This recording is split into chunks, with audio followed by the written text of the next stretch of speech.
Welcome everybody to today's Small Business Growth Insights presented by GoEngineer. Our topic is patents, trade secrets, and business collaboration. Our mission with the Small Business Program is very simple. We want your company to be what you want it to be. Whether you're a 5-person company, a 1-person company, 500-person company, doesn't matter. We want you to be successful. We're investing in you. So please let us know what we can do to help you achieve your personal and your corporate goals. We want to be there to help. Who we are. At GoEngineer, we're a company of over 300 employees. We have over 25 offices. I think we're at 29 offices now across 14 states and growing. So we have an office near you, and we're here to help.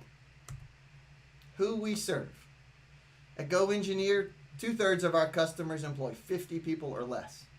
And 1/4 of those organizations employ less than 5. So our focus is on you, and this series on small business is just for you. So we hope you enjoy it, and we're happy you're here.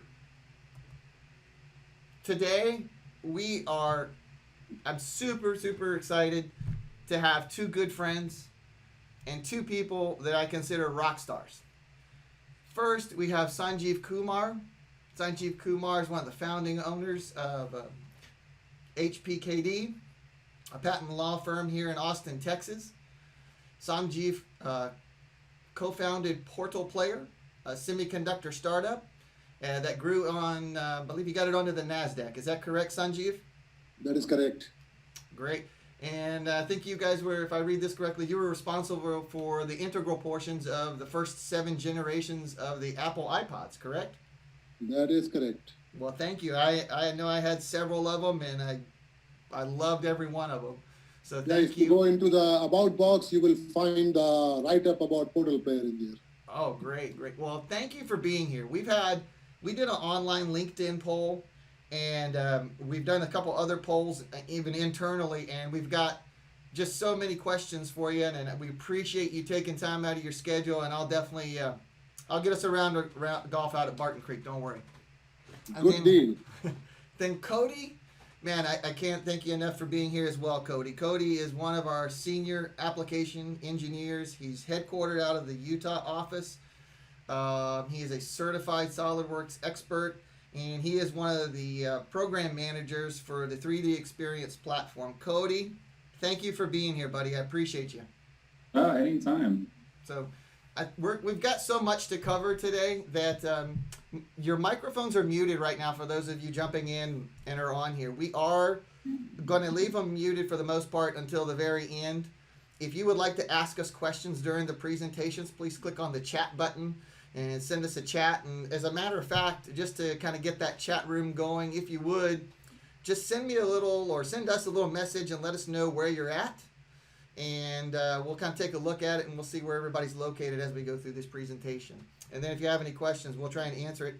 And again, there'll be time at the end for Q&A. Myself, I'm David Kersley. I've been fortunate enough to, I kind of jokingly say I've never really worked a day in my life because I've done what I loved every day. I've been fortunate enough to be a golf club designer, something I always wanted to be. And I've been a small business owner since 2014. And I was lucky enough to join on here at GoEngineer, and it was one of the best experiences I've ever had. So I haven't missed golf one day. So let's get into it because we have so much to cover. The 3D Experience platform. And we have some questions here, Cody, that I'm gonna shoot over to you. I know you can see them on the screen here, hopefully, but kind of the questions that came up the most when we were talking about doing this internally and externally was these kind of 5 or 6 questions here was, number 1, what is the cloud? And number 2, what is the 3D experience? Number 3, where's my data stored? And how do I access my data? And how can or does this benefit small owners? And I was thinking about the video we played at the beginning, like where is my data? Most people just have no idea what is the cloud or where it's stored. So can you kind of walk through a couple of these before we get into the platform? Yeah, totally. So start, what is the cloud, right? Everyone talks about it. It's everyone's favorite buzzword.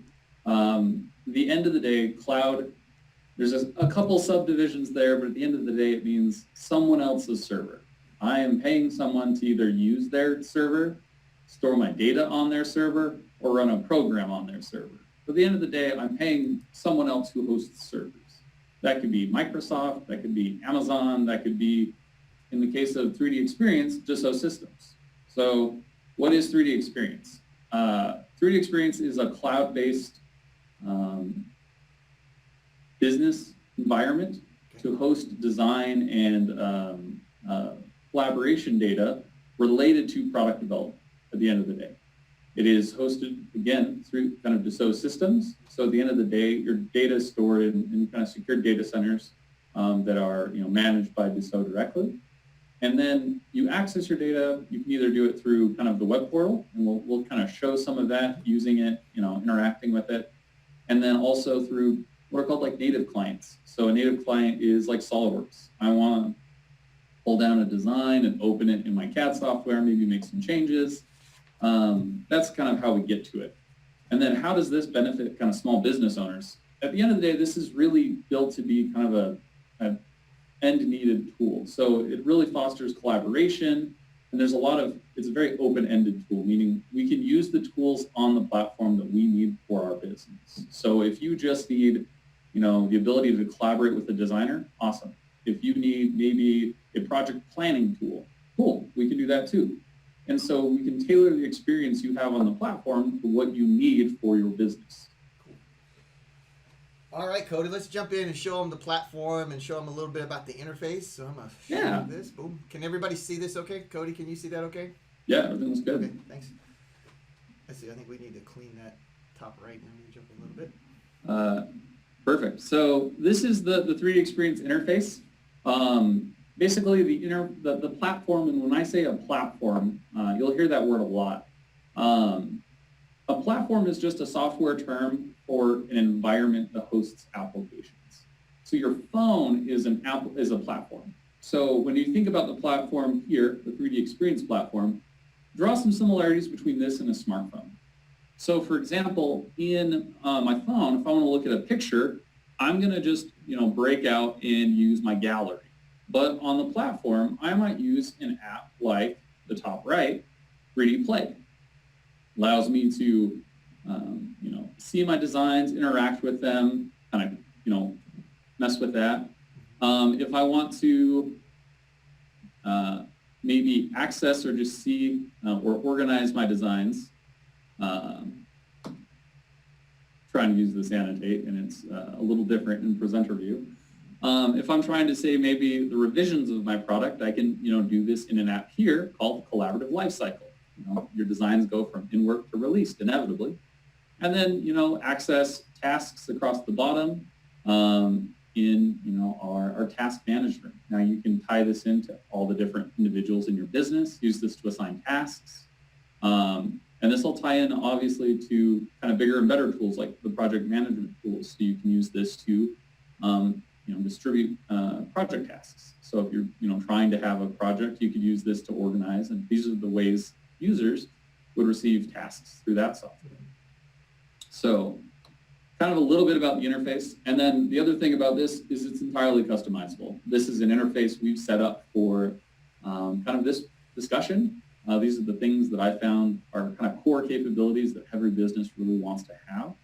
And, we can, tailor these kind of to have the apps, widgets, whatever you want to call them, to meet your needs. So this is kind of what we have right now. So in the bottom left is our actual design. It's the Moto knee and DF2 foot model. We're going to actually, Dave, if you want to pull that up, refresh that window in top right.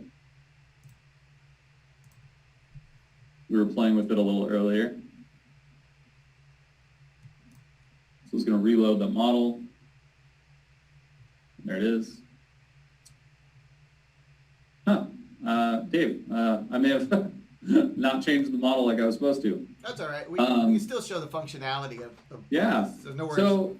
So for this, we'll do a little kind of discussion here. And so the point here is going to be that Dave's a small business owner, and Dave might not be a designer, right? Dave has an idea for a product, and he's outsourcing that kind of design to a consultant. And in this kind of situation, I'll be that consultant. You know, I've been that consultant for plenty of small businesses, so this doesn't feel too out of the norm. Dave is going to be able to use this to, you know, see the designs. He can see all the design data, and because of that, he can actually interact with the design data. So he can pull the design in and say, hey, maybe there's a problem here. Maybe he's like, oh, that connection looks weak. Maybe we need to make it stronger. So Dave can come in here and add some text. You know, for this, say, can we validate the design? And he can click the validate button in the right side of the box, and it's going to drop that in. Yep. Now what Dave can do with that data is basically give me an assignment. So he's going to save a screenshot basically of this red line and put together a task.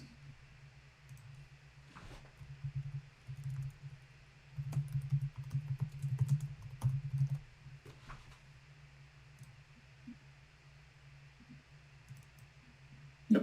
You can click it to open it. Maybe. There we go. There you go, Dave.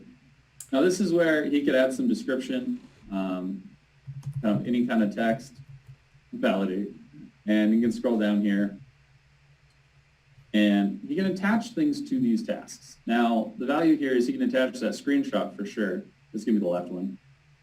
Yep. Just wanted to double check. Yep. Would look And funny he can actually otherwise. attach not just the picture, but he can also attach the model. Now, this isn't a separate model that he's attaching. This isn't an email. This is all kind of one environment. And so when he's attaching that, there's not two copies of the design. There's just one copy. You can just see it in multiple places. And lastly, he can assign it to me. So he's going to come in here.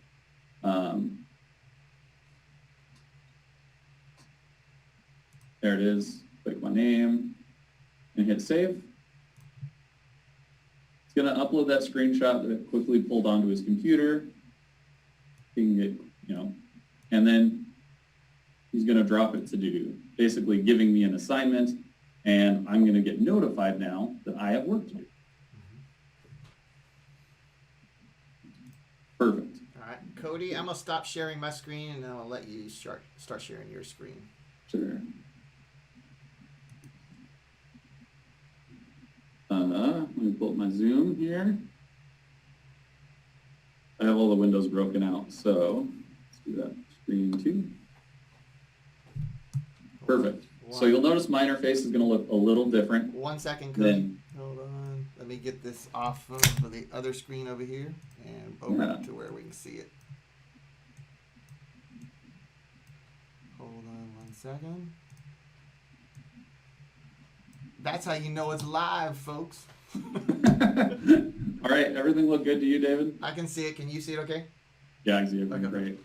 Now, my interface is going to look different than his. Obviously, like we mentioned, you know, maybe as the designer, there's different things I care about. So, for example, you know, if I do simulations and I use the simulation tool, I might pull that information in. But we can see this validate the design. So I can come in here, I can access any of this information that's been attached. Again, we're in the same environment. This is all the same data. So I'm just kind of finding some pointers to it, and I can pull these kind of red lines and see kind of what he was talking about, what he was looking at, you know, any of that information. So first and foremost, like we can share stuff, assign tasks, and then also just attach, you know, models or designs. So I can easily share those with other members of my business. So everyone's kind of on the same page. So this has been kind of the cloud tool, right? Now, maybe I need to do some work.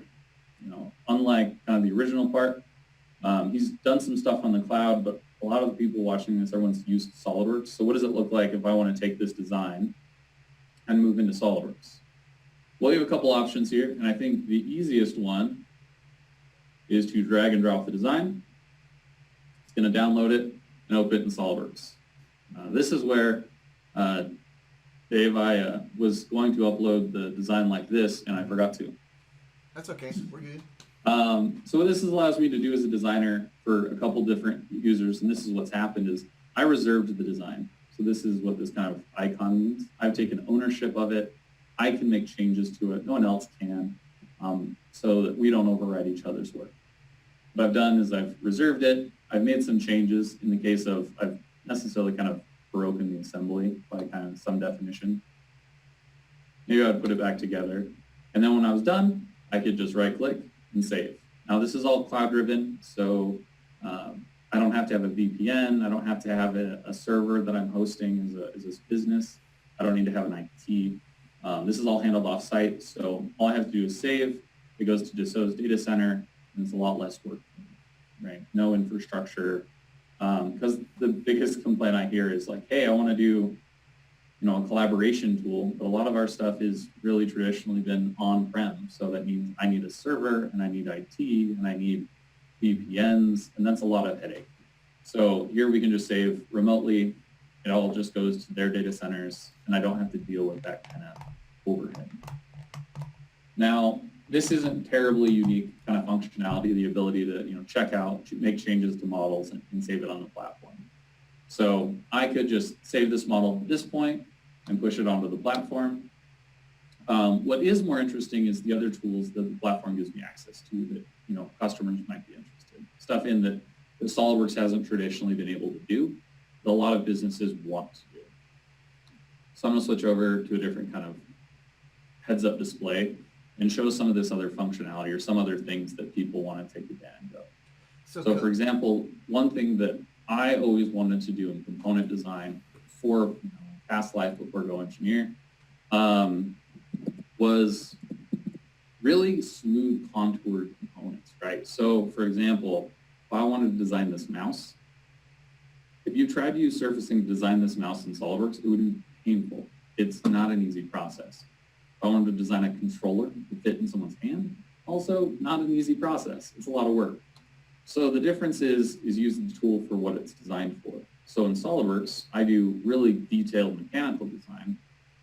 For something like an ergonomic shape, I want to use a tool that's built for ergonomic shapes. So in the case of this, I'm going to be able to kind of push and pull and drag geometry to create more complex kind of surfaces that I can use to make a product.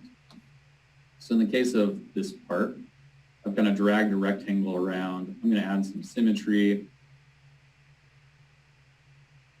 Now it's symmetric. And I can get to work designing basically my controller. What do I want my controller to look like? Well, maybe I want a little groove in here for the hand. We'll pull the sides up a little bit. Maybe I want the top to be a little wider, so I can grab the whole top here and pull this out a little bit.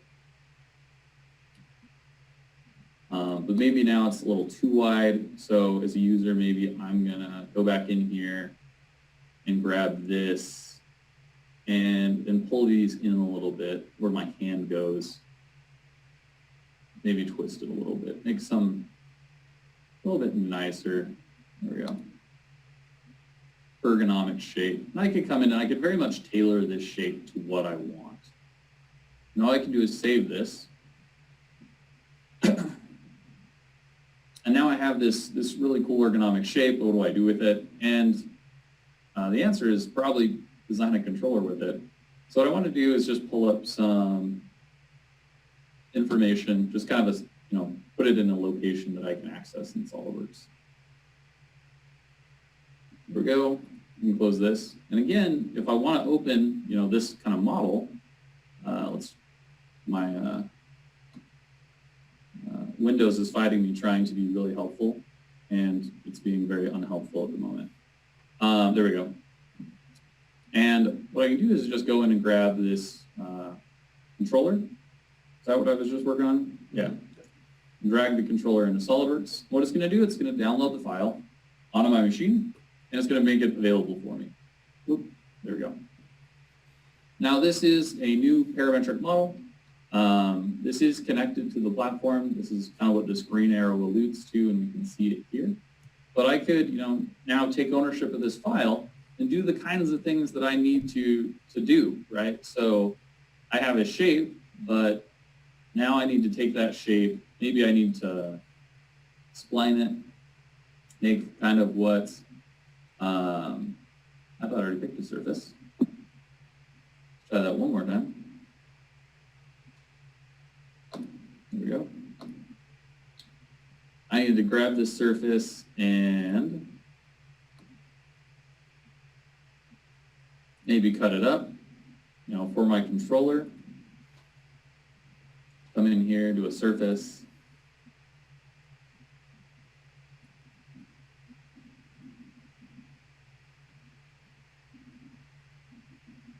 There we go. And this is my cutting plane. And then I can just, cut this in half. And then start designing my controller.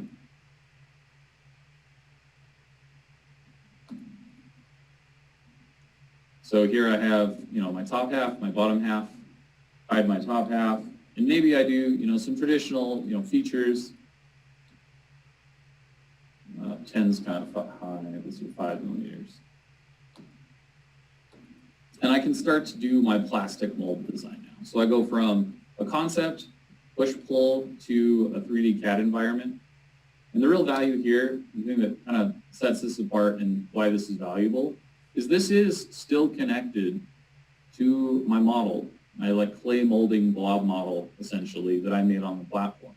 So if I want to make changes here, I can make changes, to this design, and then I can just load them inside SolidWorks. So this is the idea, and this is what makes kind of some of these tools, makes us more powerful when we're using SolidWorks to design our products, either with ourselves or with other members of our kind of organization. Awesome. Cool, Cody. I got a couple questions that have come over. Back on the dashboard where we were going through the to-do list. Yep. And so it's pretty easy. I think you could probably just grab, and once you're done with it, I think you can just work it right through the stages. Is that correct? Yeah, so once I'm working on a task, whether it's something big or something easy, I can very much move it through the design phase, kind of saying, this is something I'm working on or an approval, and ultimately something I've completed, whether or not, I finished this. And maybe while it's an approval, maybe I'll send you a message on here and say, hey, please take a look at the models. Is this what you were looking for? And kind of go from there. So maybe if I don't have a validation on here, but maybe I came in here to deliverables and I said, actually, here's a simulation I ran. Oh, I can't do, it's a draft site. Oops, I grabbed the wrong thing. But I could drag this model that has that kind of information in it, Okay. Drop it in there and say, yep, here's the validation.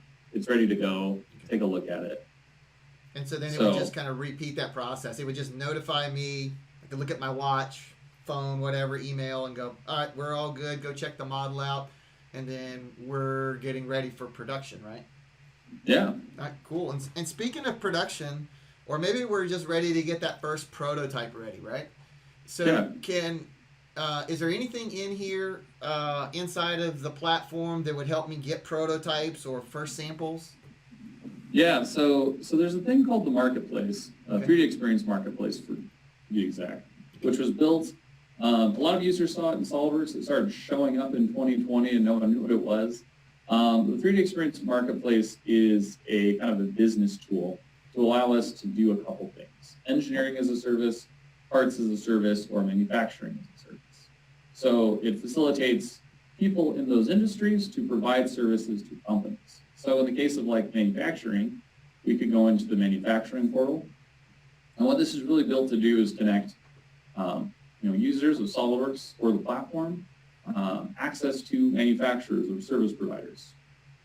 We can come in here, we can select different manufacturing methods. It'll give us more information. We can just request a quote.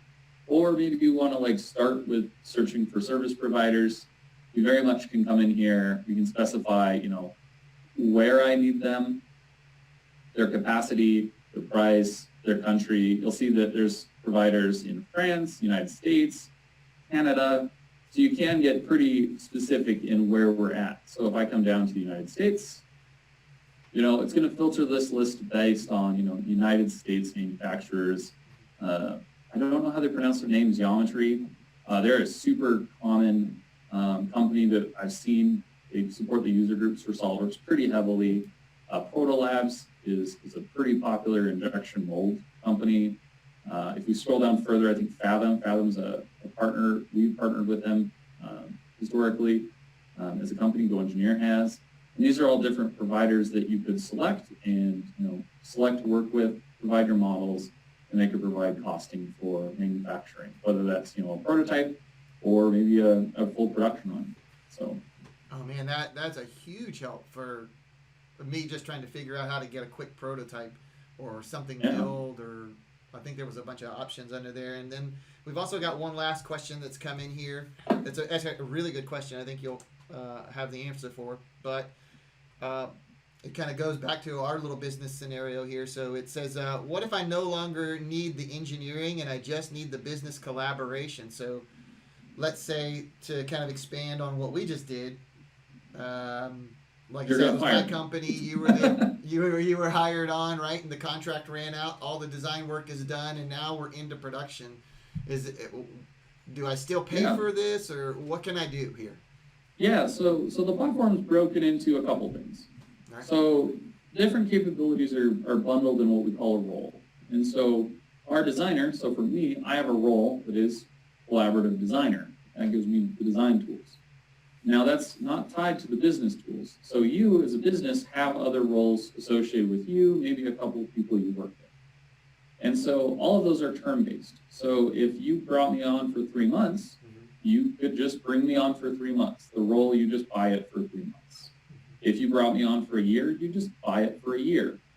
Now that's true of kind of all the roles on the platform. So if you have, suddenly you need to bring on 6 consultants and you need to organize them for 3 months, let's do that and get maybe the project planner tool for 3 months. Okay.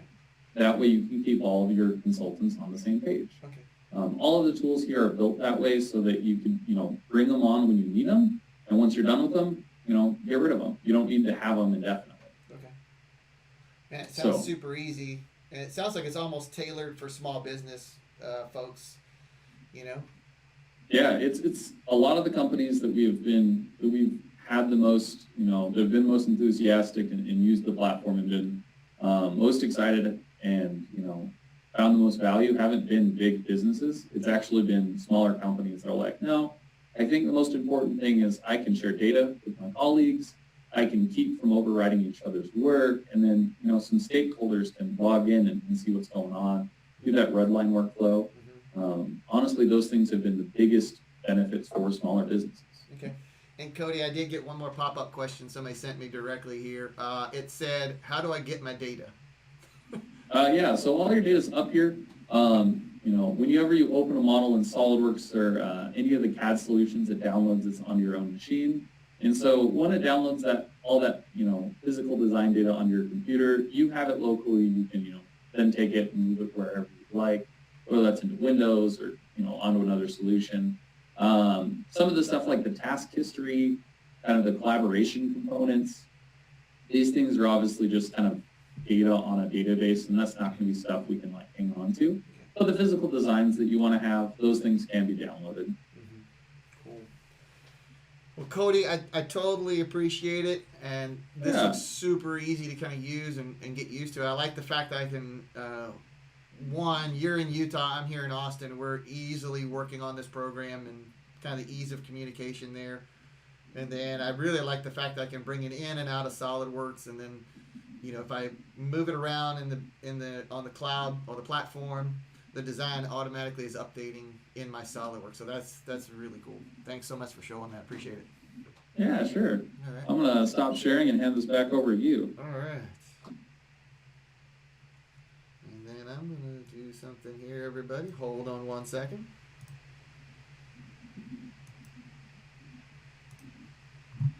All righty. And can you see that, Cody and everybody? Okay. Yep. All right. So now we're going to get into the patents and trade secrets. Again, I introduced him earlier. His name is Sanjeev, and he's a good friend. And I'm so glad you're here, Sanjeev. We did a little online poll, and I think I emailed it to you. I'm not sure if you got it in time, but we asked, what's your biggest concern regarding patents? And the top three responses were where to start, the cost of filing a patent, and how to protect my trade secrets. And I know you're going to cover all that today, but I just wanted to kind of give you a little heads up. We had done a little online poll there, and I know you're probably going to answer all that, but maybe I'll put a little emphasis on a couple of those. But would you tell us a little bit more about your background and your company there? It's a really good story. Well, first of all, David, thank you for having me here. And it's always a challenge when you start presenting to people, you do not know what the forum is. If I am presenting something which is too basic or I'm presenting something which is too advanced. So hopefully I am going to hit the mark where people will get something out of it. As about myself, I mean, law is my second career. I am an engineer, double E by background. I have a bachelor's degree from Indian Institute of Technology, Kanpur, and did my master's at Tulane, and worked in the technology industry for 20 plus years, including doing a startup which was responsible for the main processors and firmware inside the first 7 generations of iPods. Actually, that was a story. I mean, I can talk about that for hours. The first iPod that Apple did was actually a science project, and they had 4 full-time engineers on it, and I had 45. So that sort of started the whole digital media market in my mind, where it has gone today. We took that company public on NASDAQ, and I was a co-founder and COO. And after being a public company for a few years, we actually sold it to NVIDIA, and I decided I'm going to take some time off, and that turned into 3 years of doing charity work, social work, and Rotary clubs and ethics boards and stuff like that. And I started losing my mind, so decided, heck, I need to go do something, and I decided to go to law school and become a lawyer. So here I am. I have also had the privilege of, I've been, people sometimes they are fortunate enough to be involved with one market leading trending project. I have had the luxury of being involved with 2 very, very market defining products. The first one actually I was involved with was the first thin and light notebook, which was done by Digital Equipment. I was a chief architect for that notebook, and that was the first notebook which was 1 inch thick, 4-pound light. Now that is heavy in today's numbers, but that was a very big challenge in the early mid-90s to be able to build a device which was actually a notebook and not a laptop where you needed a lap to put it on. So in my law firm, I am a principal and managing partner here at Hunt, Pennington, Kumar and Dula. It's a boutique law firm. We pretty much do IP law, business law, and also the ancillary thing which shows up for a number of small business owners, their business succession planning and estate planning. So those are the main areas, and a little bit of probate work because of estate planning work. But I personally do mostly business law and IP law. So I will try to give everybody a little bit of a brief introduction on intellectual property as it pertains to patents and trade secrets, and it will be a high-level talk. Hopefully, it will be of some use to the people who are watching this. So I'll start with the types of patents and what it takes to file a patent, how to defend a patent, and what strategies people should think about. The question that you raised, I think most of them will get answered in the talk, but if something is not, remind me and I will specifically address that question at the end of the presentation. So with that, let's start with the next slide, David. So I'll start with a very high level of what is, when people say intellectual property or IP, what does IP mean? What are your intellectual property assets?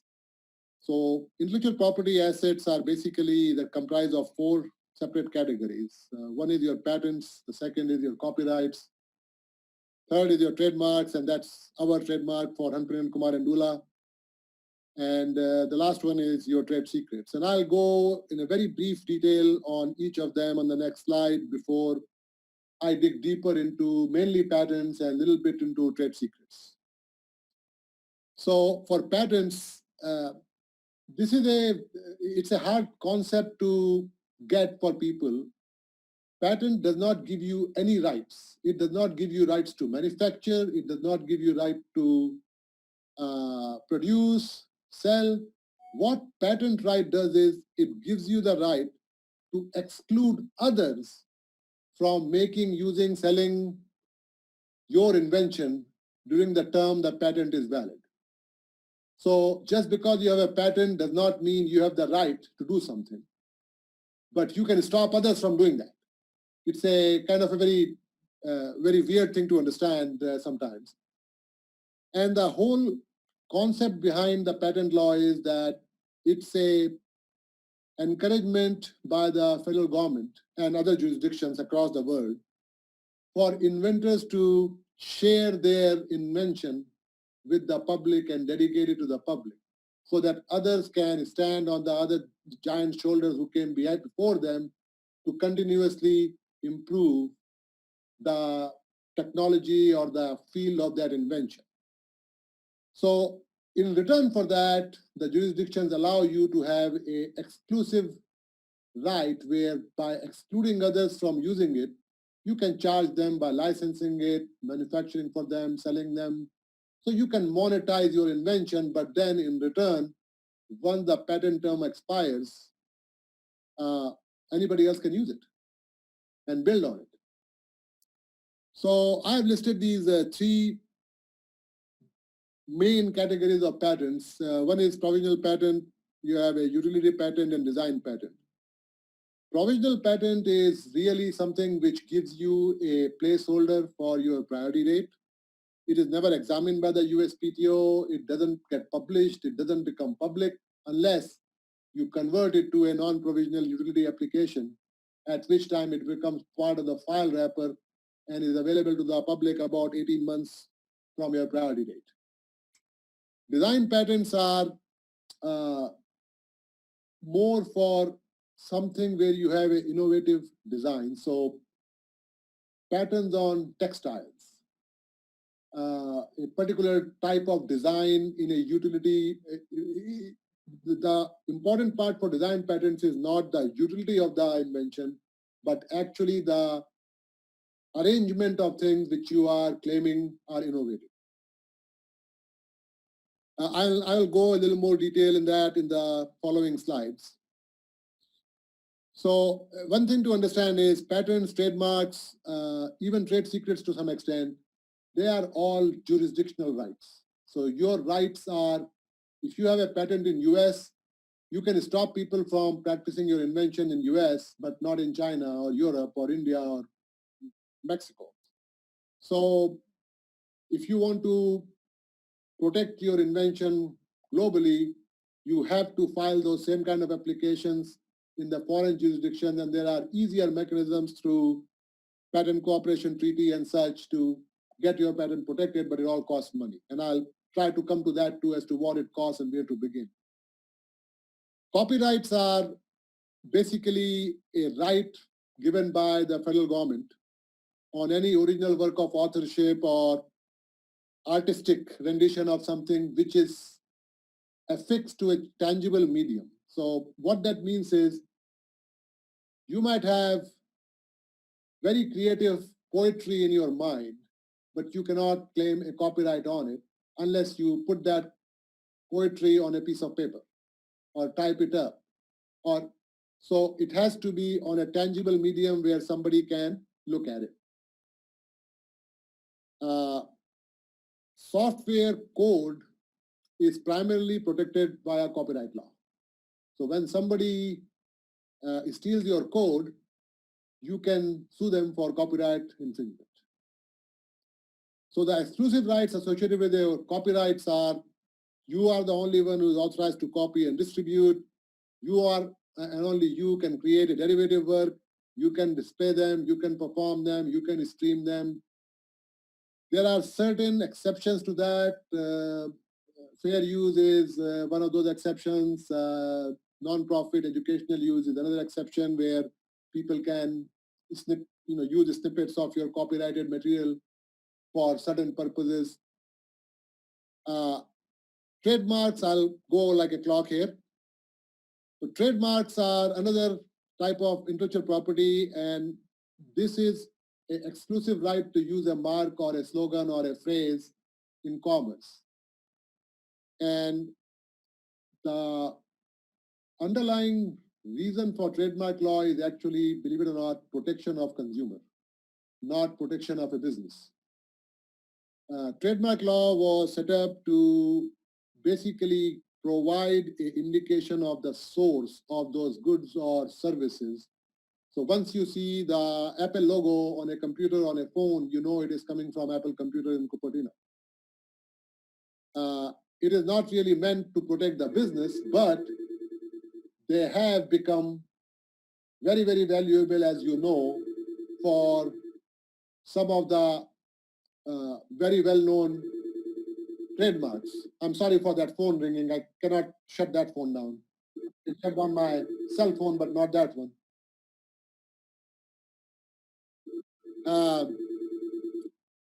So trademarks are used for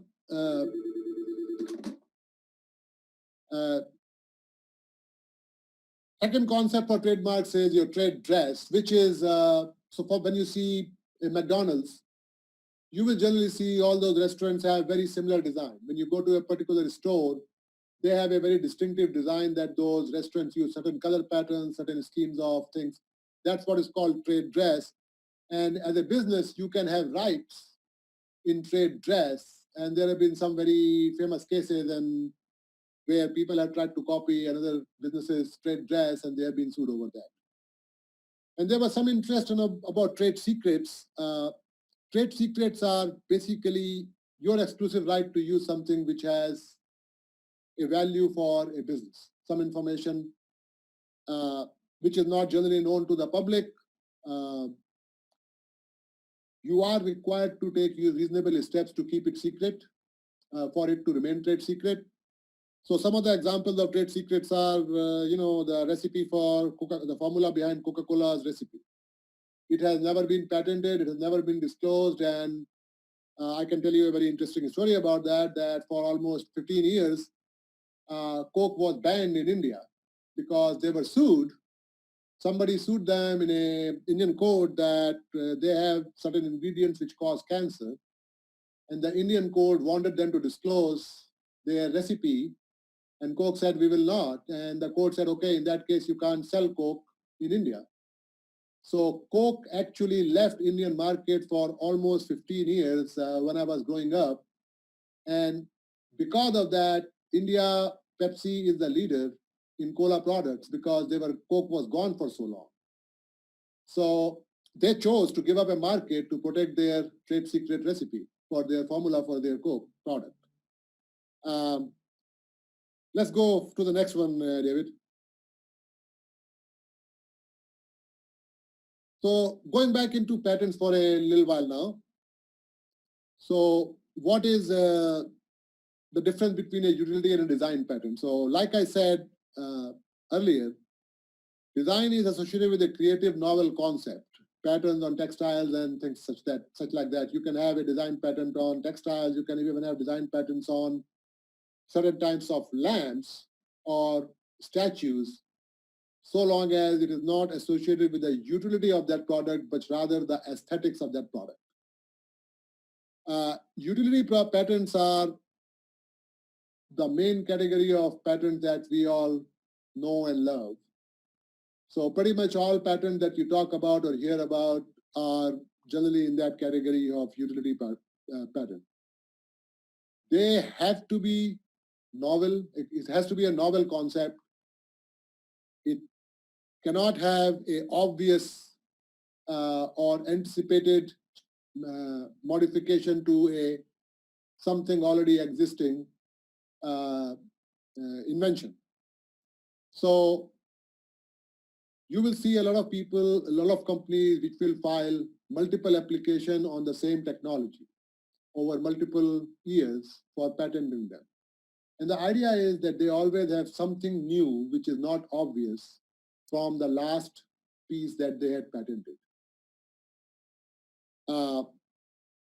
US used to be one of the very few countries which used to have the first to invent as the scheme for people to have ownership rights in their invention. That changed in 2013 with the America Invents Act, and now US has joined the rest of the world where the first to file has superior rights to that invention. So if me and David came up with the same invention sitting around across Austin, and he happened to run to the USPTO before me and filed it, he will have priority on that invention, even if I had thought of that and had put it to practice before David did. I said a little bit about provisional patent, that it is basically just a placeholder and it establishes priority. It's never examined by the USPTO. It has to be converted to a non-provisional application to within the 12 months of original filing for you to actually have rights in that patent. But it plays a very significant role in at least US jurisdictional patent law. It allows a inventor basically 12 months of time to do market research, evaluate the feasibility of whatever the invention is, the value of that invention, because patent process can be a costly affair to get a patent, and it can be even more costly to enforce it.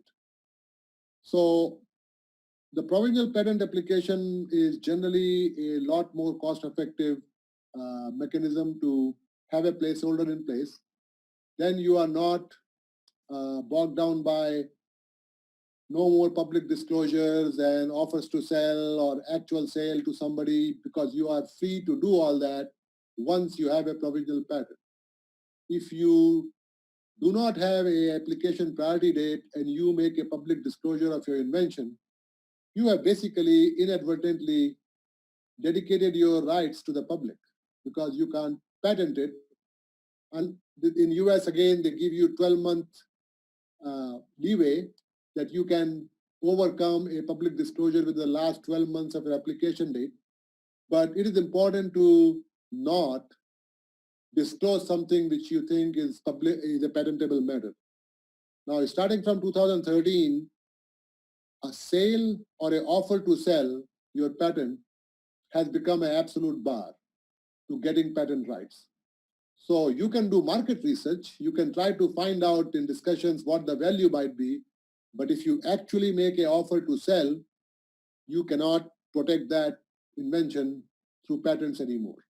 So you need to be very, very careful about how you do your market research, because an offer to sell can be construed from a high-level meeting saying, hey, I have this grandiose idea, and if you are willing to give me $2 million, I will give it to you. And that can be an offer to sell. Next slide, please, David. Hey, Sanjeev, I have a question there, and if I missed it, I do apologize. So let's say you file a provisional patent. The year goes by. You're still not ready to push or go ahead and file for the patent, whether utility or design. Once that the provisional is up, I cannot file another provisional. I can only file a provisional once, correct? You can file another provisional if you so want, but your priority date has now moved to the new application date. So if somebody else had come up with the same idea during this lagging time and they file something, they win over you because it is first to file system. So like I said, patents are basically a set of exclusive rights for a limited period of time, in exchange for you basically dedicating your invention or discovery to the public. And believe it or not, almost anything under the sun made by man is patentable. So that made by man is important. People have tried to patent things done by monkeys, and that has failed. there is a big argument going on in the industry, in legal industry right now, as to how things which are invented through AI would be patentable, who is the inventor, and who has the rights, and does this make it where any inventions which are derived from a use of artificial intelligence are not patentable subject matter. The jury is still out as yet. We don't have a clear-cut answer to that question, especially considering the fact that some different type of factors go into it when you talk about who is liable. I mean, once you have the rights, can you be liable? Because, for example, your autonomous cars, right? When your self-driving car causes a wreck, is the company which made the car liable, or is the AI engine which is running that car liable? I mean, you can't put a artificial intelligence engine on trial. So there are some fine points about how and what you can patent. For US, there is a mandatory examination process at the United States Patent and Trademark Office. You might come up with an invention today, but your rights really start only from your priority date. So if you take 6 months before you file the patent, your rights start from that day. And if somebody had infringed your patent, even though you were first to file and you win, you cannot recover damages against them for the period before your patent term started. And the next one is basically what I was talking about, the priority date, and that's why people tend to file provisional applications. So as an example, filing a provisional application, USPTO charges $75 fees. For a non-provisional application, that fees will range between $400 and something to $1,600, depending upon the entity status. So if you're a large company, small company, or a micro entity. Your legal fees that you will end up spending with lawyers is also order of magnitude different sometimes. Provisional applications can be as much as between $1,500 to $3,000, depending upon the amount of work the law firm has to do, lawyer has to do for your disclosure. A utility non-provisional patent application, it's generally the initial filing is between $7,500 to $15,000. Again, depending upon the subject matter of the application and how much work is involved. But that does not end. I mean, that is just the initial expense. If you go through a few office actions, that cost can go up because you are basically arguing with the USPTO through the law firm why you have an invention, and USPTO is telling you, no, you don't have anything which is patentable. For a utility patent, the term is 20 years from the priority date. And for design, it is 14 years from the application grant. And the reason for that is most of the time, people don't use design patents for even textile because by the time they can get the patent, the design is too old and the new fashion is in place. So design patents have very limited use. And once you do get a patent for the utility patent or the design patent, you have to pay a maintenance fees to USPTO at the 3.5-year anniversary, the 7.5-year anniversary, and the 11.5-year anniversary. And the charges double every time you pay the maintenance fee. So I kind of refer to that a little bit about how you prosecute the application at the USPTO.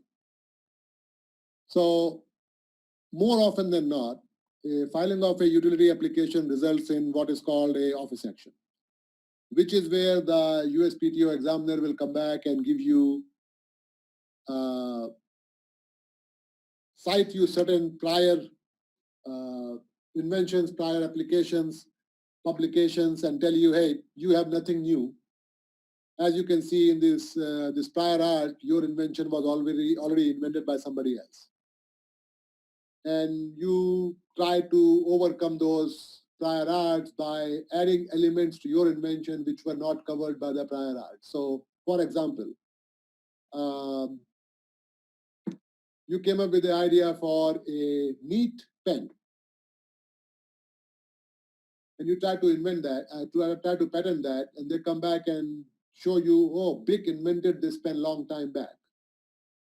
You can add a element in your claim, a pen with a metallic body. So if Bic's patent did not have metallic body as an element, this is something which is not covered by the prior art. Now, it might still be obvious or anticipated, and those will be other challenges to overcome, but that's what is called office actions and office action responses. With each application, you get 2 office actions for free, where you have 2 opportunities. When the office comes back with the action, you can respond for free and try to argue with them, amend your application and claims to try to get something issued and allowed. If in 2 office actions you do not succeed, then you have 2 choices.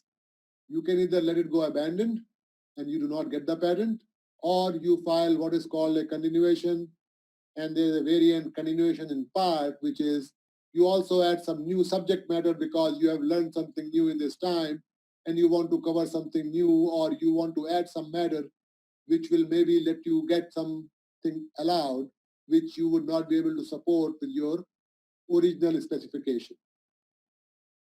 A prosecution of applications can take a very, very long time. I know, with our clients, we have some clients who have been fighting applications for 3 and 4 years without getting a patent. But the USPTO and US government works very well by allowing you to pay to get ahead in the line. So there is what is called a track 1 processing, which is an expensive endeavor. For a large entity, it's the $4,000 additional fees. But for a small entity, it is $2,000. And micro $1,000. But that lets you put your application in a queue where the USPTO does by statute. Their target is to try to get to a resolution of that application within 12 months of filing. So they will either allow your claim or your application will be rejected for good within 12 months. And then you can continue prosecuting it under a non-track 1 if you so want. Our experience has shown that asking for track 1 actually is very helpful, because number 1, you get to come to a resolution within a year, and number 2, we have also found that the USPTO success in allowing claims is a lot higher under track 1 processing than normal processing. Some of the common grounds that you will get office actions for and rejections on your claims is that it is unpatentable subject matter such as abstract idea, that your specification do not teach enough to enable somebody who is skilled in the art to be able to practice your invention, or that it is an obvious or anticipated progression of something which was already invented before you, so you can't claim that. So next one, David. I think next one is the abstract idea. Yeah. So I don't know if many of you have heard of the ALICE as being the threshold discovery, especially for software patents. So there was a case where ALICE was a company at Supreme Court, where the Supreme Court basically ruled that softwares are general programming is nothing more than an abstract idea, because it is just doing something faster, which human beings can do if they take a long time. So you are just using something, but you are not doing anything new. And the court basically in that decision had said that software should be better protected by copyright, and it is not patentable subject matter because it's an abstract idea. That really was a very worrisome thing for the high-tech industry in America and elsewhere, because that is a big preponderance of numbers of applications that show up at USPTO. So fortunately, the pendulum had swung very much to one side, and over time it is coming back, and they are not rejecting anything. It had become for a few years where if you file a software patent application, you just assume the first rejection from the USPTO would be under ALICE, that it is an abstract idea and not patentable subject matter. To overcome that, you need to have something which is targeted for a specific utility and a specific application. So just saying I run this program on a general purpose processor is not enough.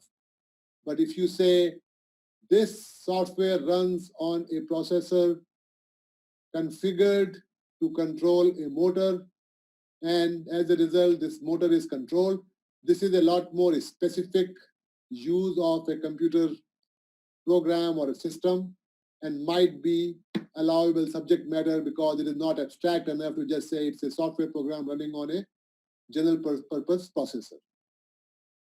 Some of the other things which we have seen by our experience, a lot of drawings for how you make and how you use this abstract idea help in trying to tie it down.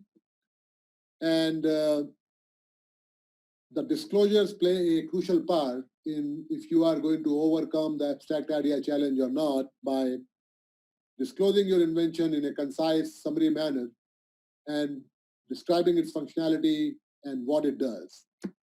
So we tell people not to write a half-page disclosure, not to write a book, because both of them tend to become, they will fall into either they are too generalized or not sufficiently enabled.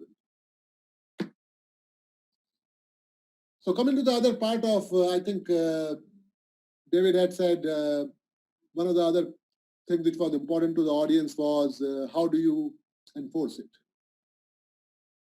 So enforcement of patents used to be a very expensive endeavor. Lawsuits involving patents could easily run into tens of millions of dollars in legal fees.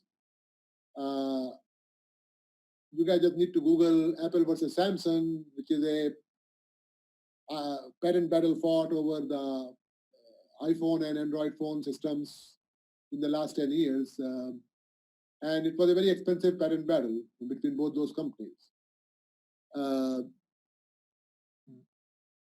What has happened since 2013, there was a new procedure established by that act where you can challenge a patent at the United States USPTO board, the Trademark and Patent Board.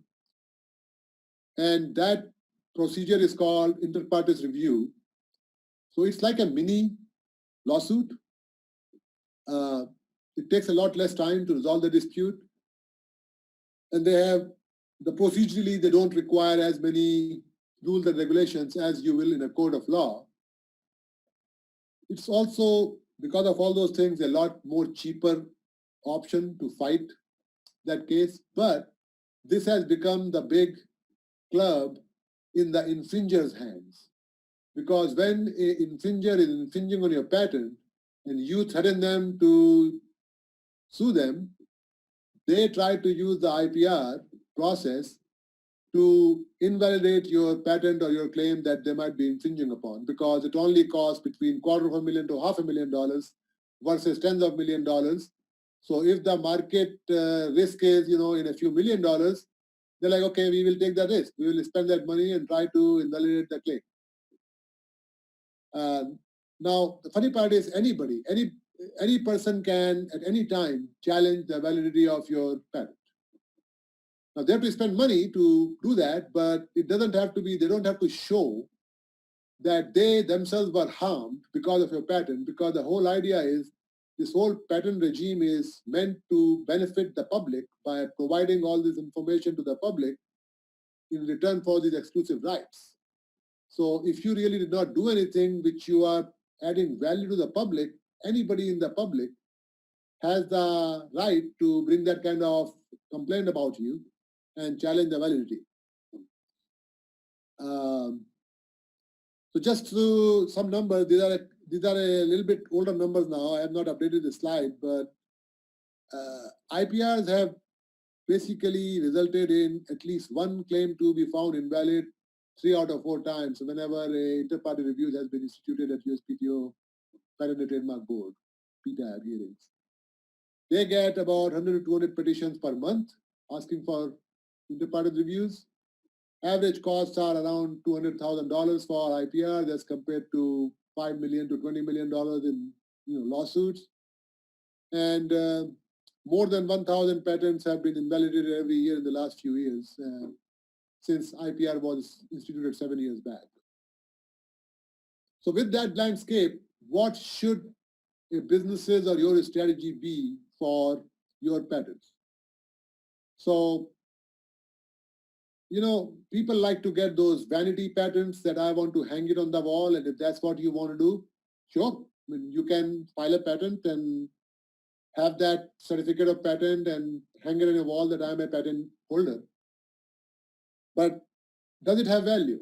Because you will spend some amount of money to get that. I mean, I have a couple of patents in my name from my past technology life, and my company's filed it. If I had to file it myself, I probably would not have. But if you are going into something where that is a big reason why you will win, because that patent will allow you to create roadblocks or at least some sort of barriers to entry for your competition in that market space, they can become a very effective tool that you should seriously think about and invest some time and money to protect yourself.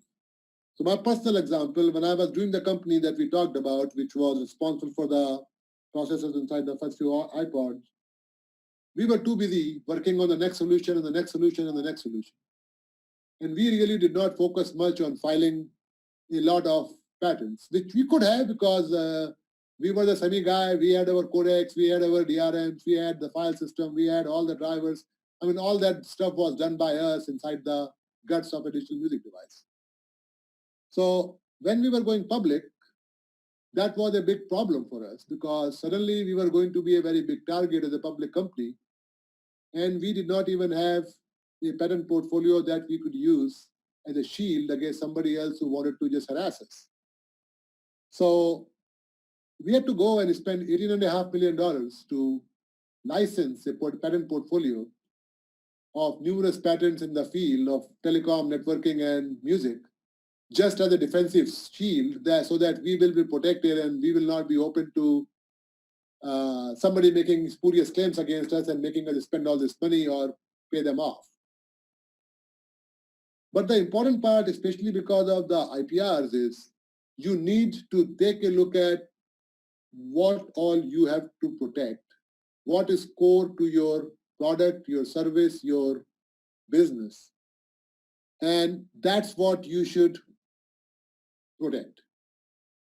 It needs to be where you have protected enough of a real estate in the intellectual property area in your domain that it will be very hard for somebody to circumvent what is a protected territory and go around what you own.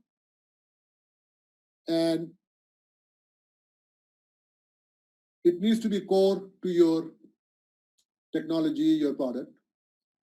And the third key piece which I say is it is better to have multiple patents instead of just one patent on a piece of technology, even though it will cost you more money to acquire those multiple patents.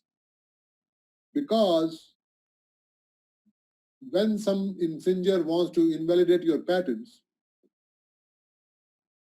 it is hard for them and it will cost them 5 times the amount to challenge 5 patents, which might be relevant, than just one. And they have to win every time for them not to be liable to you. You have to only win on one of them, and they will be liable to you for all the infringement they have done against your invention. So that's why creating a portfolio of patents is more important than just getting one patent, unless that patent happens to be a core patent which cannot be circumvented because it is so intrinsic to whatever the invention is. And so once you start going down that field, patenting really does become an ongoing continuous process because you come up with the new tweaks to your invention, new improvements to your invention, and for you to keep that edge, you need to continuously file these applications to protect the new idea, the new invention, the new modifications. Okay, with that much said about patents, and I will be happy to answer questions if they show up, David. I'll cover a couple of slides on trade secrets. because there's a very fine balancing act. What do you patent and what do you want to keep secret? Because you can, patent also only allows you to stop others from practicing what you are doing publicly. Trade secrets can equip you to do the same thing by not letting them figure out how you do what you do. So a trade secret is only good if it is not very easy to reverse engineer and figure out what you did. Because if it is easy for them to figure out what you did, it's not a secret. The basic requirement for a trade secret is that it cannot be generally known to the public, and it has to have some economic value to the owner, business person, whatever. And that benefit will be lost if that trade secret was known to the general public. So those two interconnecting pieces make it a trade secret. And the owner has to take reasonable efforts at secrecy. So if you are sharing that with somebody, it has to be all under NDAs, under, explicit requirements that you are going to guard it as a trade secret. You need to make it where only the people in your business who need to know have access to that trade secret, and not everybody has access to it. So for trade secrets, the rights are established at whenever you create the secret. So you have heard about, you have seen the ads probably about the Bush baked bean sauce, right? That the recipe is in some safe being guarded by this dog, right? I mean, people have seen those ads. That really is not too far away from some reasonable precautions. You have to take some reasonable precautions to actually protect your trade secrets. Unlike copyrights and patents, which both have terms which are very drastically different, trade secrets can live forever. There is no end to when the trade secret expires. So long as you can keep that secret as a secret and nobody knows and nobody can practice it, it's a secret. And even when there are lawsuits, bunch of times you will see companies will file protection orders because they don't want to, just like I told you the court case in India with Coca-Cola, a lot of companies will not want to share certain trade secrets in open court because they become part of public record. So they want to have in-camera reviews and secrecy orders around certain things. I think the term and maintenance I already talked about, you have to take reasonable effort, and generally it is indefinite. Next slide, David. So what do you have to do to prove that you have protected it? You have to be able to show that you have taken reasonable measures to keep that information secret. And you have to be able to show that that secret information gives you the edge and has a value to your business. That's a basic requirement for a trade secret owner to be able to recover damages for violation of his trade secrets. So this is an example. This was a case a few years back where this one technology guy, he was one of the big guys at Waymo, which Google had purchased, which had the self-driving car technology, auto technology. And he had left and joined Uber, which was trying to develop that technology for their Uber cars. And this guy walked away with 13,000 files of code for this technology when he left Waymo and went to Uber. Google sued Uber. And they sued them for $1.8 billion. The case went on for a number of years. In 2017, in 2017, within a year, it became very, very evident that the guy had stolen information which was beneficial to Waymo, Google, and its use is going to take away the benefit they had against Uber. And Uber ended up paying them $245 million, plus they had to license that technology so that Google will get a cut if Uber implement that technology in their autonomous cars. There are a lot of other examples like that. It is it's a valuable tool which we should not forget, even though it does not take filing anything with any government agency. And recently, the federal government actually allowed you to have a federal cause of action. This used to be just a state cause of action before, but now this is also a federal cause of action, just like copyrights, patents, and trademarks are. And you can now take an infringer to task in a federal court. And it has a very good and very broad definition of what a trade secret is and how is it misappropriated. And it gives you up to 3 years to discover that your trade secrets were stolen and bring action to recover damages or enjoin them from using those trade secrets. And this also allows you to seize their property and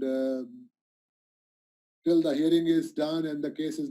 So basically, you can stop people from competing if you believe they have been able to somehow steal your trade secrets.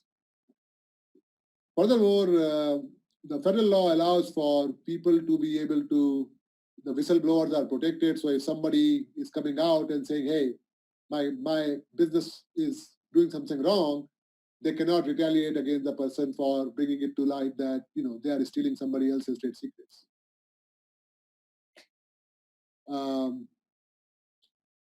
So if you do have trade secrets, the businesses need to be worried about it. They need to make sure that you are taking sufficient steps to protect those trade secrets. You should have certain clauses in your employment contract so that it is very clear to employees that there are certain trade secrets that are to be used only for the company business and they are not to be shared outside. You have to figure out which employees should have access to them or not.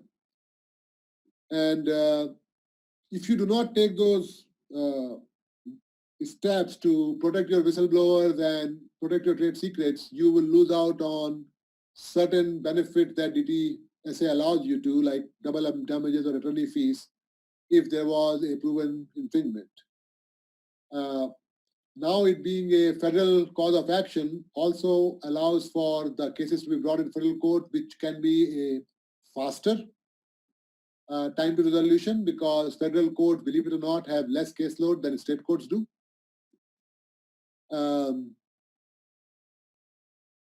And generally speaking, it is recommended that businesses should have a trade secret protection policy in place if you are dealing with trade secrets in your business, because that by itself provides evidence that you take your trade secrets seriously and have taken reasonable steps to protect them.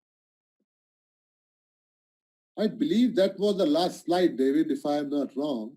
I believe so, my friend. That was super informative. I'm gonna do a little house cleaning here, and then we'll get into some Q&A, and we'll unmute some mics.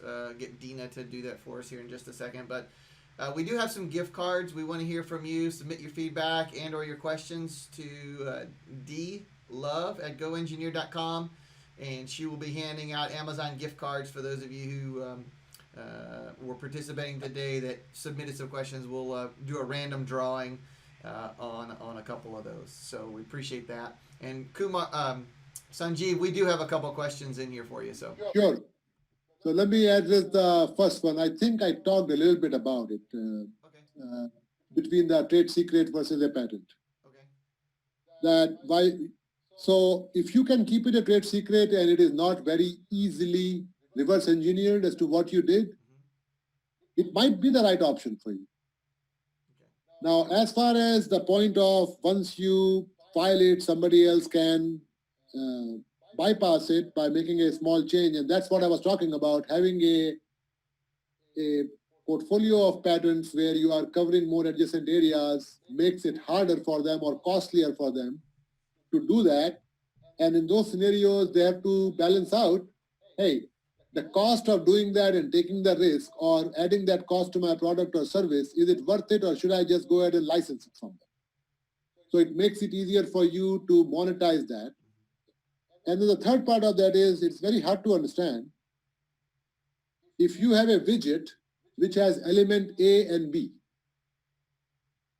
If your competition come up with a widget which has element A and B and C, they are still infringing on your patent. Even though they have a third element, and they can probably get a patent on their invention having A, B, and C, because there is an additional limitation which is not taught by your patent. But they are still infringing on your A and B. If your patent claim was written properly, that so long as you have A and B, you are my patent, my invention. So they will have to find some way of making it work with A and C, or just A or B, for them not to infringe on your patent. So for certain things, it is easier to do. For certain things, it is not.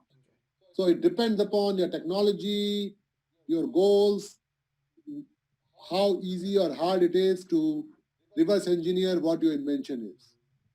And as to the question about me being contacted via email, absolutely. Feel free to contact me. Are you going to put up my information up there, David, Yes, for sir. them to? We're a couple slides away from that. Okay. So you will have the information on the screen. You guys can copy it from there, and feel free to contact me. I will be happy to connect and address any questions. Okay. And then for those of you attending, we want to stay in touch with you. So go to GoEngineer, sign up for our newsletter. Now's a good time to get some training in and diversify your portfolio and your skill set. Maybe you need some surfacing or some sheet metal, weldments, whatever it might be. Check us out at the Solidworks training. We've got a new website. Please check that out as well. And then our YouTube channel.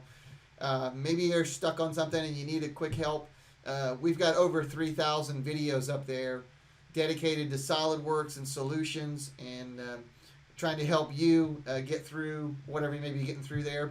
And then you can follow us on social media as well, LinkedIn, Facebook, all the social media links are there and we're on them, so stay in touch with us that way.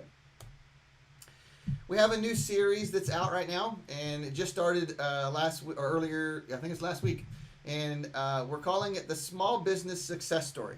And we want to hear from you. We're going to spotlight you. We recently did the first one with Apollo Engineering. And we are sitting down with you, the business owners, and talking about you, your business, the tips and tricks that made you and your company successful. We also talk about things that the obstacles that we had to overcome. So we would love to hear from you and love for you to be a part of this series. If you'd like to be a part of it, please let us know. My email is here. Cody's email and LinkedIn information is here. And then to answer the previous question by Ross, there is Sanjeev's LinkedIn and his email as well. And we'll open it up to any other questions that might be available at this time.